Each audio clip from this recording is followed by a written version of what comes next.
Return with us now to the exciting days of the old Wild West with these Lone Ranger sets. Will the wagon train be ambushed by renegade Indians? Will Butch Cavendish get away with the Carson City payroll? Will the Lone Ranger and Tonto arrive in time to save Danny, or is it too late? The Lone Ranger by Louis Marks. How it ends is up to you.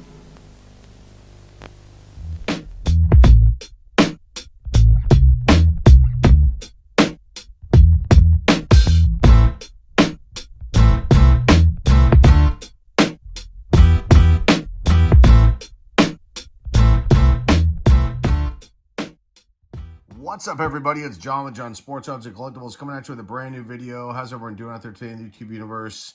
It's time for another comic book video, and I'm excited about today's finds, especially the last one that I'm going to get into. A comic book that I found that is 70 years old. It is my first Golden Age book ever purchased, and it's, I have to say, probably a pretty unique and rare one. So we're going to get into that last. I've got 4 books here. We're going to skip a book from my collection on this particular video. Let's start out here. We're going to start out with some Bronze Age action, later Bronze Age action. This is Mystery in Space, issue number 112. Now, I want to say weeks ago, I showcased issue number 111, and this is a revival of the Mystery in Space series, which ran from 1951 to 1966. There were 110 issues in that run. Issue number 1, Mystery in Space issue number 1 from April-May 1951 is worth a ton of money. It is a key. I don't own it, but there's an image popping up now, so you can see what it looks like if you're not familiar with it. Now, this revival series, though, and this is the second time I was covering this, was revived by Len Wein. An image of him should be popping up now. Now, Len passed away a few years back, but I mean, he, was just an iconic force and name in the comic book industry. He was the co-creator of Swamp Thing and also of Wolverine, and co-creation of Nightcrawler, Storm, Colossus, and he's just a big name. I'll put a link down below in the description to his Wikipedia page. He passed away back in 2017 at the age of 69. And other notable works, obviously Swamp Thing, Wolverine, X-Men, The Human Target, and Justice League. And he won a bunch of awards, and he just is a driving force, iconic name in the comic book world. Len Wein. Okay, so Mystery in Space. This is volume 1 of the revival, issue number 112. You got Joe Kubert did the cover. Another big name. Writers on this one, Mike Barr. Penciler Tom Sutton. He's also the inker. Got colorist Gene D'Angelo, and then letterers Todd Klein, and then the editor is Len Wein. Joe Orlando is the executive editor. This came out in October 1980. I completely missed this release, but now I have my second issue of this. Now, this ran for 7 issues, so I don't know if I'm going to pick up the other issues or not, but I figured the first 2 were worth getting, and now I've got the second one. And here we are with it. You've got all kinds of stories in here, too, as well. You've got Insurrection, She's No Angel with Hawkman, Howley, Restoration, and Out of the Electric Blue. Those are all the stories that are in this issue, and it doesn't have very much information about characters, but still pretty cool stuff. Now, this is the newsstand copy, and on average, this goes for about $3 to $4, and this is a pretty nice copy. definitely a high grade. Needs a little bit of a clean, a press. The back's really nice. Got white pages. I think this is going to grade out, if I was to grade this, at least an 8, maybe higher. They wrote down the 731 here. It's probably the newsstand that did that. Now, there is a direct copy, which I do have values for. 98 to 110 bucks, 92.42, an 8.26, a 6.16, a 4, $6, and ungraded that goes for an average about $5. Now, this is the newsstand copy, and newsstand copies are starting to be faded out near the mid 80s, so they were starting to switch over to direct at this point, on a much more frequent basis. So I don't know what this is worth, since there's no prices anywhere for the newsstand copy of this issue. But regardless, still a pretty cool one. DC Comics issue 112 of Mystery in Space from October 1980. All right, let's get in the second one, a pretty cool one. All right, next up. This is an awesome one. Let me just fix this camera real quick. There we go. Now we can see the whole book in the screen. This is from 1976. Captain America, issue number 197. Now, it's listed as Captain America, but the cover is Captain America and the Falcon, issue number 197. And, I wonder who did this cover. Well, that's Jack Kirby. And you know how I love my Jack Kirby covers. That's an awesome one. I do not have this one. And guess what? This also came out, the release date was my birthday, February 10th, 1976. I wasn't born in 1976, but it came out on my birthday. I was 7 when this came out. Cover date says May 1976. You've got Jack Kirby is the writer, also the penciler, did the cover. The inker is Frank Giacola. Colorist Phil Rashi. Letterers John Costanza, or he's the lone letterer. And the editor is Jack Kirby and Marv Wolfman. It's got one story in here. The rocks are burning. And let's see if there's any sort of first appearances here. Nope. You've got Captain America, Steve Rogers, the Falcon, Sam Wilson. The antagonists are the Elite. Cheer Chadwick's Papa. I didn't read this story. I just kind of flipped it to make sure all the pages are there, and that this also has the Marvel stamp inside too. It does, which I think has Conan the Barbarian on it, and it's got Royalist Forces, Tinkerbell, and the Gladiators. They're the other antagonists. And what else can I tell you about this? Is there anything special? There's a 30-cent variant. It does exist. It's very rare. I've never seen one of these kind of variants like this from the, like that from the Bronze Age. These odd Marvel variants like that. And that's pretty much it. Let's talk about the pricing on this one. A 9.8, $195, a 9.2, $34, an 8.30, a 6.26, a 4, $12. Ungraded average goes from $9 to $10. This was $3. It's in really phenomenal shape. It's a little bit of a markdown here in the corner. It's got white pages. Should need a minimal clean. This top part I might need to press it out a couple times. There's like some weird thing going on up here. But overall, I mean, I would say that, with a minimal clean and a press, this is going to grade pretty high.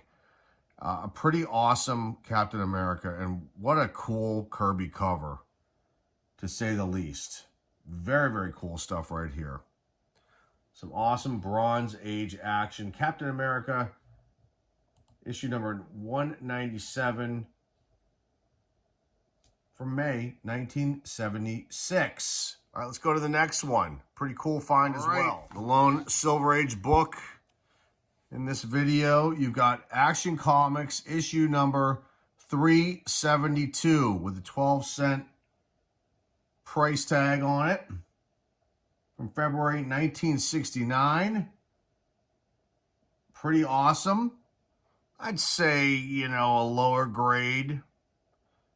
A 3, probably a 4, somewhere in there. It's got a little bit of issues going on with the spine and up here at the top, and there's a little bit of a tiny crease mark down here in the corner.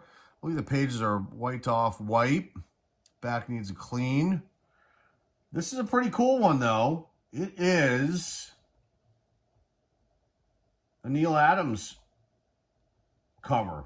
Yeah, totally cool stuff. Neil Adams at the cover of this one. Big, big name. You've also got writer Otto Binder. You got Kurt Swan, another big name, showing up here as the penciler. The inker is Jack Abel. And then you've got the editor is Mort Weisinger. Story here, there are two. The Grappler of Steel. You can see Superman here as the masked Superman, putting some wrestling moves down on that character right there. The Grapplers of Steel. Lois Lane's in here too. Mike Reed makes a single appearance. Antagonist in this story is Agent 00. Other characters, Jimmy Olsen makes a cameo. The Bulldozer, the Terrible Tire, and the Killer all make a single appearances. They're probably the wrestlers. And the second story is Linda Danvers. It's a Supergirl story. Linda Danvers, movie star. I love it. You got Supergirl. You got Brand Burton making a single appearance. You got Zeta Monroe. She's the antagonist. She's making a single appearance. And let's just end it there with the Supergirl story. Now, that story was reprinted in Superman Family issue number 176. So, and also is part of the Silver Age Omnibus Volume 2 of Supergirl as well. Just a little additional side note info on that Supergirl story.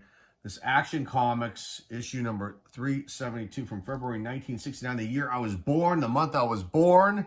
Yes, indeed. 56 years old this comic book is. A 9.8 in this book, $335. A 9.2, 112.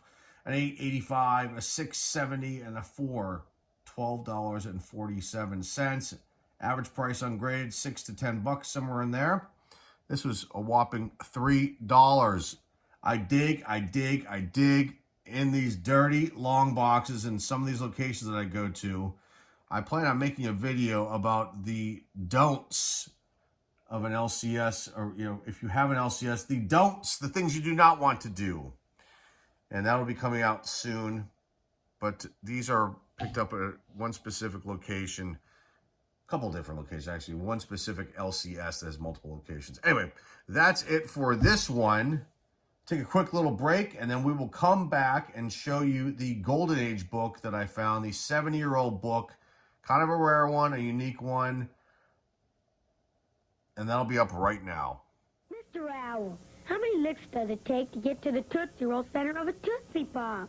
Let's find out. 1, 2, 3. How many licks does it take to get to the center of a Tootsie Pop? The world may never... All right. Here is a 70-year-old comic book. Now, it is totally discolored. And an image will pop up of this issue of Rusty the Boy Detective. Or Rusty Boy Detective. This is from 1955. So, near the end of the golden age of comic books. Right before the start of silver. And I found this. I was digging through one of those long boxes.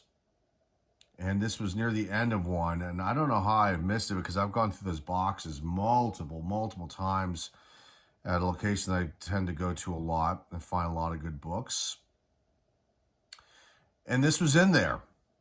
Now, this is, I would have to say, a little bit rare. It was released by a company called Good Comics, Inc. Now, I can only find 2 titles that they had. It was this Rusty title, which only ran 5 issues. And then there's another title that they had out called Sky Ranger. Johnny Lost Sky Ranger. And I think there were only 4 issues of that. I've only got a date of 1955 that this company existed from. And I thought that I read somewhere that this is kind of like associated with Archie Comics, but I'm not 100% sure about that. There's not a lot of information out there about Rusty, Boy Detective. or Good Comics Inc. But there are some awesome things about this book. And it's not the condition, because the condition of this is definitely like a poor, probably a 1. But sometimes these Golden Age books can be extremely valuable if they're rare and even if they're low grade. This has got some major issues with the spine. The cover is barely on. It's there. It's on. The staples, I don't think, are rusted. I think they were pretty good. There doesn't seem like there's any pages missing. There's nothing cut out. There's a piece probably about that big on the back cover that's missing. Now, this cover up here is normally pure white. Now, this must have been in heat. And has obviously been read and handled, but it's still holding some color, which is pretty good. And I think the pages are probably off-white to cream. I don't think they're brown, and they're not brittle, so that's a good thing. Now, let's get into who did the cover here, and that's Carl Hubble, who is a name that's a name within the comic book world. And I will put a link down below to a really awesome article that was written about Carl, the unknown art of Carl Hubble. And he worked on a lot of significant releases back in the day. Back in the day, folks, a long, long, long time ago. Yes, and he did work with Atlas Comics and Marvel Comics and this company and others, and it's a pretty interesting read, to say the least. Now, I don't know what this book is worth. I have no clue. There is very little information about it and this run at all on Go Collect. They just have the publisher as Lev Gleason. There's no additional information about who else worked on this book. Now, I don't really want to open this up and go through it, but I may have to, just to see for my own sanity. And there are a bunch of stories in this book as well, too. Okay, so this came out in July 1955. That's some good additional information. Okay, the first story is The Case of the Uninvited Guests. The second one is, and that's 7 pages. The second one is Canine Capers. That's a 4-page story. The third story is The Supersonic Switch. That's 3 pages. The fourth story is The Sea Air is So Relaxing. They call that an adventure story, 4 pages. Then you've got a 2-page story, The Great Tent Stake Mystery. That's a humor story. You got Ghost Ship, which is the next one. That is 2 pages. And then the last one is The Case of the Electronic Money. That's 6 pages long. Rusty, the Boy Detective, issue number 4. From July 1955, and the cover date says September. I don't know, folks. You tell me, you Golden Age aficionados, please chime in on this. The last video I did is approaching 1,000 views. I've never had a comic book video on this channel do as many views as the last one has done. And it's looking like it's going to go over 1,000. You guys love the retro commercials. I have been doing that for years now, adding those into the card videos. I started adding them into the comic book videos. I think it makes them so unique and interesting and cool, like I like to say. And it brings people back to their childhood. People were making comments on this last video. There was a Color Forms commercial, and they loved it. And at the end, watch the end, there's an awesome G.I. Joe commercial. So there's obviously commercials in this one too, and I plan on doing that on these videos moving forward. It makes them unique, and I'm the only channel that seems to do it, and we're the first here. So hopefully you enjoy it. And I hope you hopefully enjoyed this. This was awesome to find this. I mean, it's easy to go to an LCS or a show and buy a Golden Age book from a dealer or from a store. Okay, it's in a box, already been pulled and priced and everything else. But when you start digging in the filth in these boxes that I go through, and there's an image probably on the thumbnail for this one, and you find something like this, to me that is just wicked cool. Just an awesome find, in my opinion. And there are other Golden Age books that are very common that I find in these boxes. You know, like Roy Rogers and Gene Autry and you know, all the real valuable stuff's been pulled out of these boxes already, and have either been sold or listed on eBay by these stores, or, you know, for sale somewhere in the store. But they missed one here, and now it's in my possession. And yeah, I wish it was a higher grade type copy, but I'll tell you what, I'll take this one. This is cool. And for $3, yes, I'm going to grab this every single time, as long as, like I always say, it's presentable. And, you know, maybe I can do a little bit of work on it. I probably won't do very much with this at all. I don't want to mess with it. You know, it's not, I don't think it's valuable enough to get it restored, but it is unique.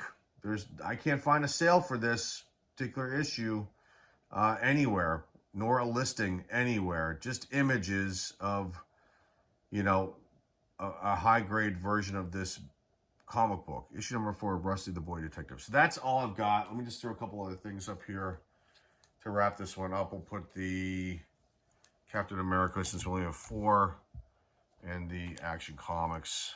I'll leave we'll just do 2. I'll put these 2 up, since this Golden Age one's a little bit bigger and it's taking up majority of the screen. But these other 2 are awesome, and hopefully you like this video as usual. And I've got more of these on the way, and more videos on the way too. So that's all I've got for you guys today. Remember to like, subscribe, comment down below, share this video with your friends, family, loved ones. The eBay store link is down below in the description. Until next time, folks, this is John and John Sports Odds and Collectibles signing off, and I will see everybody very, very soon. Take care. Your course is set to faraway ports, accessible only across the forbidding lime green waters of the Bermuda Triangle, with its sinister, unforgiving mystery cloud. Even the ports along the way are not safe. Can you beat the unknown? Can you save at least some of your fleet? Can you make it home with your cargo? This is the Bermuda Triangle from MB Games. For some, just a game. For others...